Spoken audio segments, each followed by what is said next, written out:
Hello, welcome back to the reading of the poem of the Man God, written by Marie Valtorta, Volume 3, Chapter 341, Part 2, at Kedesh, the Signs of the Times.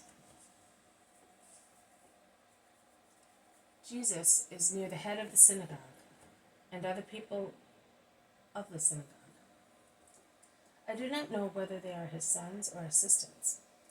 He resumes speaking. Habakkuk says, and how lovingly he invites you to meditate.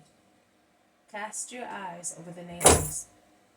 Look and be amazed and astounded, for something has happened in your own days which no man will believe when he is told of it.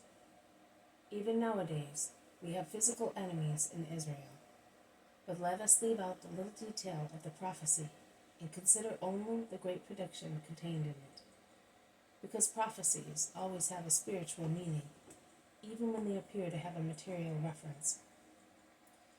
So the event that has taken place and is such that no one will accept it unless one is convinced of the infinite goodness of the true God, is that he sent his word to save them and redeem the world.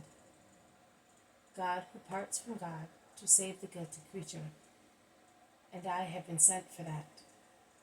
And none of the powers in the world will be able to hold back the impetus of my triumph over kings and tyrants, over sin and stupidity. I will win because I am the triumpher.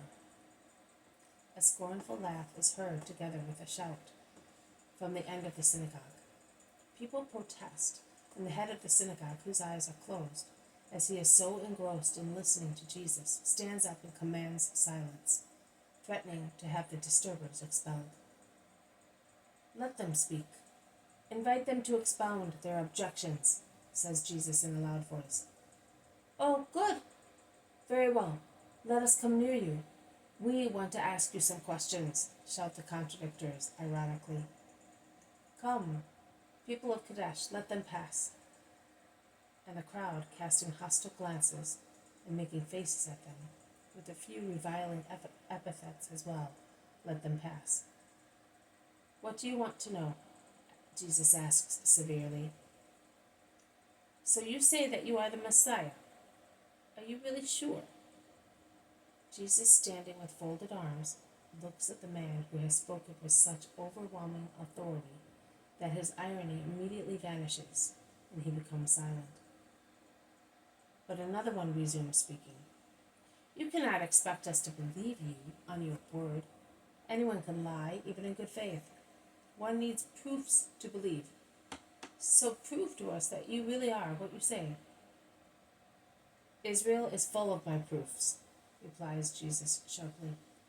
Oh, those trifles that any holy man can work. They have already been done and will be done again by the just in Israel, says a Pharisee. Another one adds, neither is it certain that you do them through holiness and the help of God. In fact, they say, and it is really credible, that you are helped by Satan. We want other proofs of a superior level that Satan cannot give. Of course, a victory over death, says another one. You have already had it.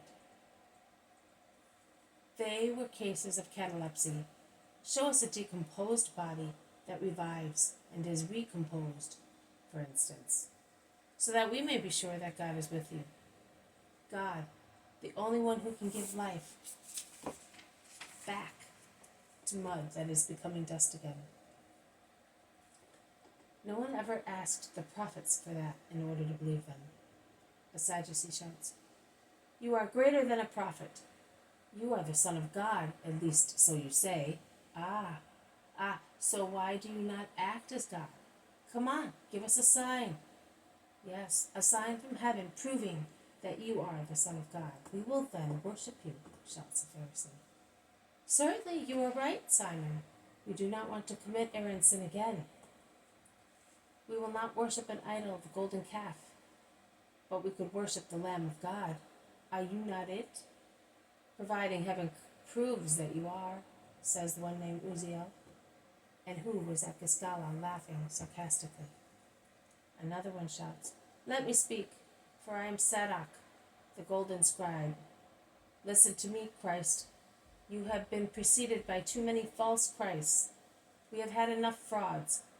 We want a sign that you really are Christ. And if God is with you, he cannot deny you that. And we will believe in you and help you. Otherwise, you know what is due to you, according to the commandment of God. Jesus raises his injured hand and shows it to his interlocutor. Do you see this sign? You did it. You have pointed out a further sign, and when you see it incised in the flesh of the Lamb, you will rejoice. Look at it. Can you see it? You will see it also in heaven, when you appear to give an account of your way of living, because I will be your judge, and I will be there with my glorified body, with the signs of my ministry and of yours, of my love and of your hatred. And you will see it too, Uzziah, and you, Simon, and Caiaphas and Annas will see it, many more on that last day, the day of wrath, the dreadful day. And you will then prefer to be in the abyss, because the sign on my injured hand will torture you more than the fire of hell. Oh, those are blasphemous words. You will be in heaven with your body, blasphemer. You will be judged in the place of God. Anathema on you. You are insulting the pontiff. You deserve to be stoned. Shout in chorus Pharisees, Sadducees, and doctors. The head of the synagogue stands up again. He looks patriarchal and stately in his old age, like a Moses, and he shouts, Kedesh is a city of refuge and a Levitical city. Respect it. That's an old story. It doesn't count anymore. Oh, blasphemous tongues. You are sinners, not he, and I will defend him. He is not saying anything wrong. He is explaining the prophets and has brought us the good promise, and you are interrupting, provoking, and offending him. I will not allow that.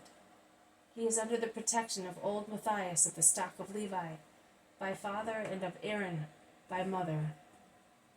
Go out, and let him instruct my old age and the youth of my sons. And he lays his old, wrinkled hand on Jesus' forearm in a gesture of protection. Let him give us a real sign, and we will be convinced and go away, the hostile group shout. Do not be upset, Matthias. I will speak, says Jesus, calming the head of the synagogue.